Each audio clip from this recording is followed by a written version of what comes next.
نحمده ونصلي على رسوله الكريم أما بعد فأعوذ بالله من الشيطان الرجيم بسم الله الرحمن الرحيم رب اشرح لي صدري ويسر لي أمري واحلل عقدة من لساني يفقهوا قولي۔ ہماری آج کی گفتگو کا موضوع ہے السلام علیکم۔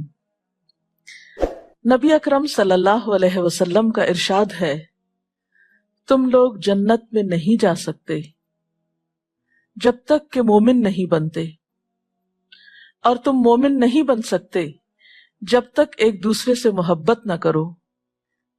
میں تمہیں وہ تدبیر کیوں نہ بتاؤں جس کو اختیار کر کے تم آپس میں ایک دوسرے سے محبت کرنے لگو۔ وہ ہے افشوا السلام بینکم، آپس میں سلام کو رواج دو، سلام کو عام کرو، سلام پھیلاؤ۔ سلام کرنا اگرچہ بظاہر ایک معمولی عمل نظر آتا ہے، لیکن اگر غور کیا جائے تو وہ ایک بہت بڑا راز ہے باہم مسلمانوں میں محبت پیدا کرنے کا اور بالآخر اس راستے سے جنت تک پہنچنے کا۔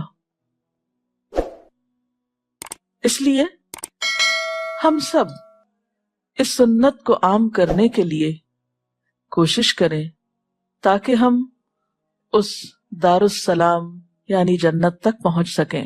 اس بلند منزل تک پہنچنے سے پہلے اس دنیا میں بھی سلام کے بہت سے فائدے ہیں۔ اس سے لوگوں کے درمیان باہم اجنبیت دور ہوتی ہے، ایک دوسرے کا خوف ختم ہوتا ہے، کسی بھی گفتگو کا آغاز بہترین طریقے پر ہو سکتا ہے، بہترین کمیونیکیشن کا آغاز سلام کے ذریعے ہو سکتا ہے۔ قرآن پاک میں اللہ سبحانہ وتعالیٰ کا ارشاد ہے، وَإِذَا حُيِّيتُم بِتَحِيَّةٍ فَحَيُّوا بِأَحْسَنَ مِنْهَا أَوْ رُدُّوهَا، کہ جب تم کو سلام کیا جائے تو تم اس سے اچھا جواب دو یا پھر اسی کو لوٹا دو۔ گویا ہر مسلمان پر سلام کا جواب دینا لازم ہے۔ سلام کا لفظ عربی زبان کا لفظ ہے جس کے معنی ہیں ظاہری اور باطنی آفات سے پاک اور محفوظ رہنا، سلامت رہنا اور سلامت رکھنا۔ گویا جب ایک شخص دوسرے کو السلام علیکم کہتا ہے تو وہ اس کو سلامت رہنے کی دعا دیتا ہے۔ یہ دعائیہ کلمات ہیں۔ اسلام سے پہلے عربوں کے ہاں باہم ایک دوسرے کو گریٹ کرنے کے لیے، ایک دوسرے کو دعا دینے کے لیے حیاک اللہ یا اہلاً و سہلاً مرحباً کے لفظ عام تھے جس سے دوسروں کو ویلکم کیا جاتا تھا۔ سلام کا لفظ بھی معروف تھا، لیکن اور بھی بہت سے دعائیہ کلمات ان کے کلچر میں عام تھے۔ اسلام نے آ کر السلام علیکم کو رواج دیا، اور اگر دیکھا جائے تو آج بھی دنیا کے بہت سے کلچرز میں، بہت سے مذاہب میں ایک دوسرے کو ویلکم کرنے کے لیے بہت سے الفاظ پائے جاتے ہیں۔ مثلاً انگریزی زبان میں لفظ ہیلو، اسی طرح ہیبرو زبان میں شلوم، ہندی میں نمستے وغیرہ کے الفاظ استعمال ہوتے ہیں۔ لیکن ان کے مقابلے میں السلام علیکم کا لفظ جو ہے وہ نہ صرف یہ کہ ایک ویلکم کرنے یا گریٹ کرنے کا لفظ ہے، بلکہ ایک دعا بھی ہے جس کا معنی کیا ہے کہ تم سلامت رہو، تم پر سلامتی ہو۔ اور السلام اللہ تعالیٰ کے ناموں میں سے ایک نام بھی ہے۔ تو جب ایک مسلمان دوسرے مسلمان کو سلام کرتا ہے تو وہ دراصل اس بات کا اظہار کرتا ہے کہ میرے ہاتھ، میرے زبان اور میرے کسی بھی قسم کے شر سے تم محفوظ ہو، تمہیں مجھ سے کسی قسم کا کوئی خوف نہیں ہونا چاہیے۔ اور جو لفظ وہ زبان سے نکالتا ہے وہ لفظ بھی عبادت بن جاتے ہیں۔ جب ایک مسلمان دوسرے مسلمان کے ساتھ خیرخواہی برتتا ہے تو دوسری طرف سے بھی اس کو خیرخواہی کے جذبات جواب میں ملتے ہیں۔ اور دیکھا جائے تو لفظ السلام اللہ کے ناموں میں سے ایک نام ہے۔ نبی صلی اللہ علیہ وسلم کا ارشاد ہے، السلام اللہ کے ناموں میں سے ایک نام ہے جس کو اللہ تعالیٰ نے زمین میں رکھ دیا ہے بس السلام کو آپس میں پھیلاؤ۔ گویا لفظ السلام جب ہم بولتے ہیں تو وہ ایک طرح سے اللہ تعالیٰ کے ناموں میں سے ایک نام بول رہے ہوتے ہیں، اور اس نام کا ورد کرنا عبادت بھی ہے، باعث خیر بھی ہے اور دعا بھی ہے۔ روایات میں یہ بھی آتا ہے، حضرت ابو ہریرہ سے مروی ہے کہ نبی صلی اللہ علیہ وسلم نے فرمایا، اللہ تعالیٰ نے جب حضرت آدم کو پیدا کیا تو انہیں فرشتوں کی ایک جماعت کے پاس بھیجا اور حکم دیا کہ جاؤ اور ان کے بیٹھے ہوئے فرشتوں کو سلام کرو، اور سلام کے جواب میں جو دعا وہ تمہیں دیں اسے غور سے سننا، اس لیے کہ یہ تمہاری اور تمہاری اولاد کی دعا ہوگی۔ چنانچہ حضرت آدم علیہ السلام فرشتوں کے پاس پہنچے، انہیں السلام علیکم کہا، انہوں نے جواب میں السلام علیکہ ورحمت اللہ کہا، یعنی اس میں رحمت اللہ کا اضافہ کیا کہ تم پر اللہ کی سلامتی ہو اور اس کی رحمت بھی ہو۔ اس سے پتہ چلتا ہے کہ سلام کا یہ لفظ حضرت آدم علیہ السلام کی تخلیق کے ساتھ ہی انہیں ابتدائی تعلیم اور تربیت کے طور پر دیا گیا۔ قرآن پاک میں حضور صلی اللہ علیہ وسلم کو مومنوں کے لیے سلام کی تاکید کی گئی اور آپ کے ذریعے ہمیں بھی یہ تعلیم دی گئی۔ سورۃ الانعام میں آتا ہے وَإِذَا جَاءَكَ الَّذِينَ يُؤْمِنُونَ بِآيَاتِنَا فَقُلْ سَلَامٌ عَلَيْكُمْ، کہ اے نبی صلی اللہ علیہ وسلم جب آپ کے پاس وہ لوگ آئیں جو ہماری آیات پر ایمان لاتے ہیں تو آپ ان کو کہیے کہ سلامتی ہو تم پر۔ اسی طرح ایک اور حدیث میں آتا ہے، حضرت ابو عمارہ برا بن عازب روایت کرتے ہیں کہ رسول اللہ صلی اللہ علیہ وسلم نے ہمیں 7 باتوں کا حکم دیا: بیمار کی مزاج پرسی کا، جنازوں کے پیچھے چلنے کا یعنی ان میں شریک ہونے کا، چھینکنے والے کی چھینک کا جواب دینے کا یعنی یرحمک اللہ کہہ کر، کمزور کی مدد کرنے کا، مظلوم کی فریاد رسی کرنے کا، اور سلام کو پھیلانے کا، اور قسم دلانے والے کی قسم پوری کرنے کا۔ اس سے یہ پتہ چلتا ہے کہ سلام کرنا مسلمان کی پہچان ہے۔ اسی طرح ایک مسلمان کا دوسرے مسلمان پر یہ حق بھی بنتا ہے کہ جب وہ اسے سلام کرے تو واپس پلٹ کر اس کو اچھی طرح جواب بھی دے۔ نبی صلی اللہ علیہ وسلم نے فرمایا، ایک مسلمان کا دوسرے مسلمان پر حق یہ ہے کہ جب مسلمان بھائی سے ملے تو اسے سلام کرے۔ آپ نے مسلمان کے مسلمان پر جو 5 حقوق بتائے ہیں ان میں سے ایک حق سلام کرنا بھی بتایا ہے۔ قرآن پاک سے ہمیں یہ پتہ چلتا ہے کہ نیک لوگوں کی روح نکالنے کے لیے جو فرشتے آتے ہیں وہ آ کر پہلے سلام کرتے ہیں۔ قرآن پاک میں آتا ہے كَذَلِكَ يَجْزِي اللَّهُ الْمُتَّقِينَ الَّذِينَ تَتَوَفَّاهُمُ الْمَلَائِكَةُ طَيِّبِينَ يَقُولُونَ سَلَامٌ عَلَيْكُمْ ادْخُلُوا الْجَنَّةَ بِمَا كُنْتُمْ تَعْمَلُونَ۔ ایسی ہی جزا دیتا ہے اللہ متقی لوگوں کو، ان متقی لوگوں کو جن کی روحیں پاکیزگی کی حالت میں جب فرشتے قبض کرتے ہیں تو کہتے ہیں سلام ہو تم پر، السلام علیکم، جاؤ جنت میں داخل ہو جاؤ اپنے اعمال کے صلے میں۔ اسی طرح ایک اور آیت سے یہ پتہ چلتا ہے کہ جنت کے دروازے پر جب جنتی پہنچیں گے تو جنت کے دربان آنے والوں کو پہلے سلام کریں گے۔ وَسِيقَ الَّذِينَ اتَّقَوْا رَبَّهُمْ إِلَى الْجَنَّةِ زُمَرًا حَتَّى إِذَا جَاءُوهَا فُتِحَتْ أَبْوَابُهَا وَقَالَ لَهُمْ خَزَنَتُهَا سَلَامٌ عَلَيْكُمْ طِبْتُمْ فَادْخُلُوهَا خَالِدِينَ۔ اور جو لوگ اپنے رب سے ڈرتے تھے ان کے گروہ جنت کی طرف روانہ کیے جائیں گے، یہاں تک کہ جب وہ اس کے پاس آ پہنچیں گے اور دروازے کھول دیے جائیں گے تو وہاں کے دربان ان سے کہیں گے تم پر سلامتی ہو، تم خوشحال رہو، تم اس جنت میں ہمیشہ کے لیے چلے جاؤ۔ تو گویا جنت میں پہنچتے وقت بھی یہی کلمہ ان کا استقبال کرے گا۔ اسی طرح جنت میں فرشتے ہر دروازے سے داخل ہو کر جنتیوں کو سلام کریں گے۔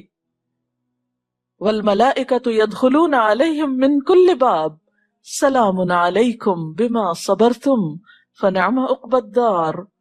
ان کے پاس فرشتے ہر دروازے سے آئیں گے، کہیں گے تم پر سلامتی ہو، اس صبر کے بدلے میں، یعنی جو تم نے دنیا میں کیا، کیا ہی اچھا بدلہ ہے، اس دار آخرت کا۔ پھر اہل جنت آپس میں بھی ایک دوسرے کو سلام کریں گے، یعنی اہل جنت کا یہ شعار ہوگا، گویا السلام علیکم اہل جنت کا کلمہ ہے۔ اور دنیا میں بھی کیا بتایا گیا کہ جنت میں جا نہیں سکتے جب تک کہ تم سلام کو عام نہ کرو۔ قرآن پاک میں آتا ہے دعواہم فیہا سبحانک اللہم وتحیتہم فیہا سلام، یعنی اہل جنت کی زبان سے جو کلمات جنت کی نعمتوں کو دیکھ کر نکلیں گے وہ کیا ہوگا؟ سبحان اللہ۔ دنیا میں بھی جب ہم کوئی ایسی چیز دیکھتے ہیں جو ہمیں خوش کرتی ہے تو فوراً دل سے ہمارے اللہ کی تسبیح بیان ہوتی ہے، یعنی دل سے نکلتی اور پھر زبان سے ادا ہوتی ہے۔ اسی طرح جنت میں بھی اہل جنت جنت کی نعمتوں کو دیکھ دیکھ کر اپنے رب کو یاد کریں گے، اور وَتَحِيَّتُهُمْ فِيهَا سلام، اور ان کی گریٹنگز وہاں سلام ہوگی۔ آج ہمیں دیکھنا چاہیے کہ ہم دنیا میں کیا اس کی پریکٹس کر رہے ہیں، اس شعار کو ہم نے اختیار کر رکھا ہے یا اس کے بدلے میں کچھ اور لفظ تلاش کر رکھے ہیں۔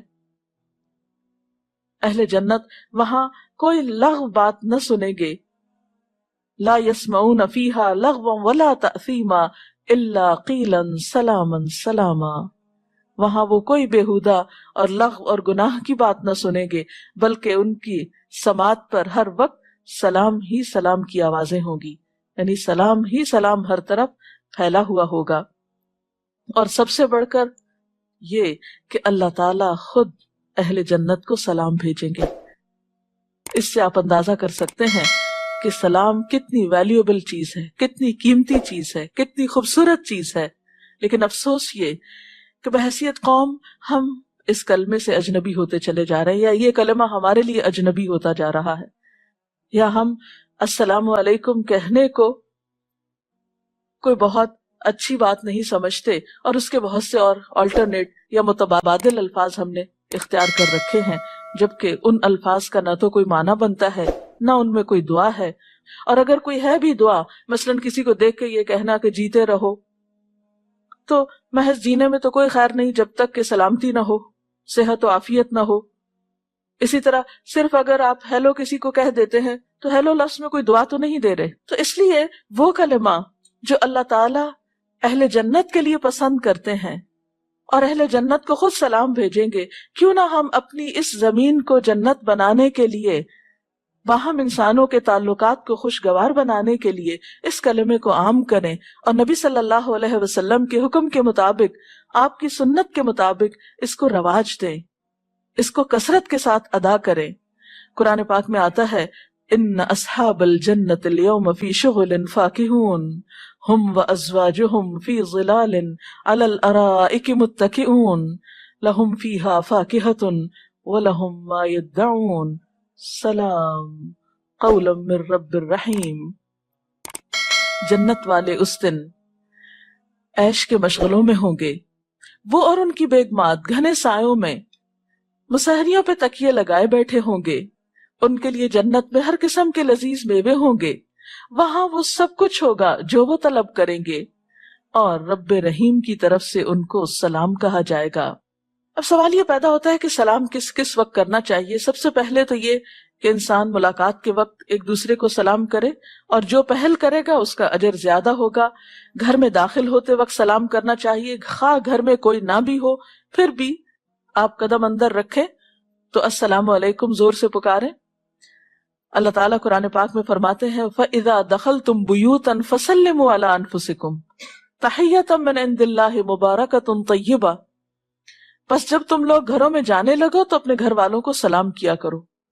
دعائے خیر ہے جو بابرکت اور پاکیزہ ہے، اللہ تعالیٰ کی طرف سے نازل شدہ ہے۔ اسی طرح دوسروں کے گھر جانے سے پہلے بھی سلام کرنا چاہیے۔ حضرت انس فرماتے ہیں آپ صلی اللہ علیہ وسلم نے مجھ سے فرمایا، اے بیٹے، جب تم اپنے گھر والوں کے پاس جاؤ تو سلام کرو، اس طرح تمہارے گھر والوں پر برکت ہوتی ہے۔ اسی طرح جب آپ کسی مجلس میں جائیں جہاں لوگ اکٹھے بیٹھے ہوئے، نہیں کوئی پبلک پلیس ہے، لوگ بیٹھے ہیں، تو وہاں بھی آپ السلام علیکم کہیں۔ نبی صلی اللہ علیہ وسلم کا ارشاد ہے قیامت کے قریب لوگ مجلسوں میں صرف مخصوص لوگوں کو سلام کریں گے، یعنی سب کو نہیں کریں گے، صرف اپنے جان پہچان والوں کو کریں گے۔ پھر اسی طرح یہ ہے کہ اگر آپ مجلس سے اٹھے ہیں اور پھر واپس آئے ہیں تو دوبارہ آ کر بھی آپ سلام کیجیے. صحابہ کرام کو سلام کا اتنا شوق ہوتا تھا کہ بعض صحابہ بازار محض اس لیے جاتے تھے کہ ایک دوسرے کو سلام کر کے نیکی کما سکیں. گویا اگر آپ کہیں جا رہے ہیں، واک کر رہے ہیں، راستے میں کوئی بھی ملتا ہے تو صرف جان پہچان والے کو نہیں، ہر ایک کو سلام کیا جا سکتا ہے. اور اسی طرح سلام جب کریں تو اونچی آواز میں کریں تاکہ دوسرے کو سنائی بھی دے. نبی صلی اللہ علیہ وسلم بعض اوقات 3 بار بھی سلام کرتے اگر جواب نہ آتا. اگر کوئی شخص دور ہو تو ہاتھ کے اشارے سے بھی سلام کیا جا سکتا ہے. حضرت اسما بنت یزید سے روایت ہے کہ آپ صلی اللہ علیہ وسلم ایک دن مسجد سے گزرے تو آپ نے ہاتھ کے اشارے سے سلام کیا. حضرت عائشہ سے روایت ہے کہ مجھ سے نبی صلی اللہ علیہ وسلم نے فرمایا، یہ جبریل ہیں جو تجھے سلام عرض کرتے ہیں. یعنی وہ سامنے آپ کے تو نہیں آتے تھے لیکن آپ کو سلام بھجوایا. تو حضرت عائشہ کہتی ہے کہ میں نے بھی جواب میں کیا کہا، وعلیہ السلام ورحمۃ اللہ وبرکاتہ. تو یہ چند ایک چیزیں تھی سلام کے حوالے سے جو آپ کے سامنے رکھی گئی. اب اگر آپ کے ذہن میں کوئی سوال ہو تو آپ کر سکتے ہیں. کب کب سلام نہیں کرنا چاہیے؟ جہاں سلام کرنے کے بہت سے فائدے ہیں وہاں بعض مقامات ایسے ہیں کہ جب سلام کرنے سے پرہیز کرنا چاہیے. مثلا جب کوئی اذان کہہ رہا ہو، اب ایک شخص مسجد میں داخل ہو رہا ہے، مؤذن جو ہے اذان کہہ رہے ہیں تو داخل ہونے والے کو ان کی اذان ڈسٹرب نہیں کرنی چاہیے، اس وقت سلام کرنا منع ہے. اسی طرح جب لوگ خطبہ سن رہے ہوں جیسے جمعہ کا یا عید کا مسجد میں تو اس وقت بھی ان کو سلام نہیں کرنا چاہیے. یا کسی کلاس روم میں آپ داخل ہوتے ہیں، استاد سبق پڑھا رہا ہے تو اس وقت سلام نہیں ہونا چاہیے تعلیم دینے کے دوران. پھر اسی طرح جب کوئی لکھ رہا ہو، یعنی تعلیم تو نہیں دے رہا، خود لکھنے میں مصروف ہے، اس وقت بھی سلام نہیں کرنا چاہیے کیونکہ ایک شخص کے خیالات بکھر جاتے ہیں اگر آپ اس کو انٹرپٹ کرتے ہیں سلام کے ذریعے. پھر اسی طرح جب کوئی کھانا کھا رہا ہو، کیونکہ ہو سکتا ہے کہ وہ پانی پی رہا ہے اور آپ اس کو سلام کیے جا رہے ہیں تو یا تو وہ پانی چھوڑ دے گا یا یہ کہ پانی کے دوران ہی اگر سر ہلاتا ہے تو اس میں بھی نقصان کا اندیشہ ہے. اسی طرح جب کوئی قضاء حاجت کے لیے بیٹھا ہو، یعنی واش روم میں ہو، نہا رہا ہو یا ٹوائلٹ میں کوئی ہو تو اس وقت بھی سلام نہیں کرنا چاہیے. جی آپ پوچھیں. میں یہ پوچھنا چاہ رہی تھی کہ ہم پردے دار خواتین راستے سے جب گزرتے ہیں تو کیا جو ہمارے جاننے والے مرد حضرات ہوتے ہیں جیسے ہمارے چوکی دار ہیں، یہ کیا ہم ان کو سلام کر سکتے ہیں؟ جی ہاں، ان کو سلام آپ کر سکتے ہیں. ویسے بھی تو ان سے بات کرتے ہیں. مثلا آپ گھر سے نکل رہے ہیں اور آپ ان سے کہتے ہیں کہ آپ گیٹ بند کر لیجئے، یا ڈرائیور سے کہتے ہیں کہ گاڑی لے آئیے. تو جب دنیا کی اور بات آپ ضرورت کی کر لیتے ہیں تو سلام کرنے میں بھی حرج نہیں ہے. جیسے واک پہ ہم جاتے ہیں تو جتنے لوگ ملتے ہیں، مرد ہوں چاہے عورتیں ہوں، کیا ہم سلام کر سکتے ہیں؟ اس میں دیکھا جا سکتا ہے اگر فتنے کا اندیشہ نہ ہو یا آپ سمجھتے ہو کہ اس سے کوئی برائی نہیں پھیلے گی تو پھر آپ کر سکتے ہیں. ادروائز اجنبی مردوں کو اس طرح راہ چلتے سلام کرنے سے پرہیز کیجیے. جزاک اللہ خیر. اگر ہم کسی کو سلام کریں اور آگے سے وہ جواب نہ دے تو پھر ہم کیا کریں؟ اس صورت میں آپ ایک دفعہ اور بلند آواز سے سلام کریں. ہو سکتا ہے کہ وہ شخص متوجہ نہ ہو یا اس نے آپ کا سلام سنا نہ ہو، کیونکہ نبی صلی اللہ علیہ وسلم سے یہ بات ثابت ہے کہ بعض اوقات آپ 3 دفعہ تک سلام کرتے تھے. اگر بار بار سلام کرنے میں شرم محسوس کر رہے ہوں یا اس کا جواب دینے میں، تو اس ہچکچاہٹ کو کس طرح دور کیا جائے؟ بس ہچکٹاہٹ تو کام کرتے رہنے سے ہی دور ہوتی. کوئی بھی کام یا کوئی بھی رواج پہلی دفعہ جب ڈالا جاتا ہے تو اس وقت مشکل ہوتی ہے، لیکن اگر آپ کرتے رہیں تو آسانی ہو جاتی ہے. کیا سلام کے ساتھ مصافحہ بھی سنت سے ثابت ہے؟ جی ہاں بالکل، سلام کے علاوہ مصافحہ کرنا بھی سنت سے ثابت ہے. بلکہ حدیث میں آتا ہے کہ مکمل سلام یہ ہے کہ زبان سے الفاظ ادا کرنے کے ساتھ ہاتھ بھی ملایا جائے. اور مصافحے کا ثواب یہ بھی بتایا جاتا ہے کہ جب 2 مسلمان باہم ملاقات کرتے ہیں اور مصافحہ کرتے ہیں تو اس سے پہلے کہ وہ الگ ہوں ان کو بخش دیا جاتا ہے. ایک اور حدیث میں آتا ہے کہ مصافحہ جو ہے وہ یذہب الغل، دل کے اندر جو میل آ جاتی ہے کسی کے بارے میں یا بدگمانی آ جاتی ہے تو اس کو بھی دور کرتا ہے. یعنی باہم تعلقات کو اچھا کرنے کے لیے مصافحہ ایک بہت کارگر نسخہ ہے، یعنی ایک دوسرے سے ہینڈ شیک کرنا. اس کے علاوہ مصافحے کے علاوہ معانقہ بھی ہوتا ہے، یعنی جس کو گلے ملنا کہتے ہیں. اور خاص طور پر جب کوئی سفر سے آئے یا دور سے آئے یا بہت دنوں کے بعد ملاقات کر رہا ہو تو اس کا بھی ثبوت ملتا ہے. حضرت حسن اور حسین رضی اللہ تعالیٰ عنہما ایک مرتبہ دوڑتے ہوئے آپ صلی اللہ علیہ وسلم کے پاس آئے تو آپ نے دونوں کو گلے سے لگا لیا. ہمارے ہاں مونکا کرتے ہوئے سب سے بڑی بات جو ہوتی ہے وہ یہ ہوتی ہے کہ لوگ کہتے ہیں کہ بھائی دائیں طرف سے شروع کریں. تو اس بارے میں کیا ہے کہ مونکا کرتے ہوئے پہلے دائیں طرف سے ملنا چاہیے؟ کیونکہ اکثر اوقات جب میں کسی سے مونکا کرنے لگتی ہوں تو وہ لوگ یہی کہتے ہیں آپ کہاں سے شروع کریں، آپ لیفٹ ہینڈیڈ ہیں، دائیں طرف سے شروع کریں. تو اس بارے میں کیا ہے؟ اصل بات یہ ہے کہ نبی صلی اللہ علیہ وسلم ہر کام کا آغاز دائیں جانب سے کیا کرتے تھے، ٹھیک ہے نا؟ مثلاً کپڑا پہنتے وقت، جوتا پہنتے وقت، کنگھی کرتے وقت، کھانا کھاتے وقت، تو شاید اسی وجہ سے آپ کو کہتے ہیں۔ اور اس بارے میں یہ بھی کہتے ہیں کہ آپ اگر دائیں طرف سے شروع کریں تو پہلے دائیں طرف کریں، پھر بائیں طرف جائیں، پھر دوبارہ دائیں طرف آئیں، تو کیا ہے یہ؟ کیونکہ جی اکثر ہاں، اوقات کسی بھی بہت- کام کو 3 دفعہ کرنے کا طریقہ بھی ملتا ہے۔ جی آپ سوال کیجئے۔ بعض دفعہ سلام کریں تو اس کا جواب بھی السلام علیکم ہی ملتا ہے، تو پھر اس صورت میں کیا کرنا چاہیے؟ اصل میں السلام علیکم کا جواب وعلیکم السلام ہے، تو اس لیے مسنون طریقہ یہی ہے کہ السلام علیکم کے جواب میں وعلیکم السلام کہا جائے، نہ کہ السلام علیکم کے جواب میں السلام علیکم۔ اور بعض لوگ تو صحیح لفظ بھی ادا نہیں کرتے، السلام علیکم کہہ دیتے ہیں یا السلام علیکم، تو اب یہ اصل الفاظ نہیں ہے، پھر یہ میننگ لیس ہو جاتے ہیں۔ تو السلام علیکم کہنا زیادہ بہتر ہے، جس کا مطلب بھی بنتا ہے۔ آپ دیکھیں نا، السلام اللہ تعالیٰ کے ناموں میں سے ایک نام ہے، اب اس کو اگر آپ سلامہ بنا دیتے ہیں تو کیا معنی بنے گا؟ ہاں، یا السلام علیکم کہہ دیتے ہیں، لام بولتے ہی نہیں ہے تو کیا معنی بنے گا؟ تو اس لیے درست الفاظ بولنے چاہیے۔ اور آخر میں آپ سب سے یہی کہوں گی کہ اس سنت کو عام کیجئے، اس نسخے کو آزما کے دیکھیے، اور پھر آپ خود اپنے باہمی تعلقات میں، اپنے خاندانوں کے اندر، اپنے رشتہ داروں کے اندر، دوستوں کے اندر ایک بہترین تبدیلی پائیں گے۔ اللہ تعالی ہمیں اس طریقے پر عمل کی توفیق عطا فرمائے۔ وآخر دعوانا ان الحمد للہ رب العالمین۔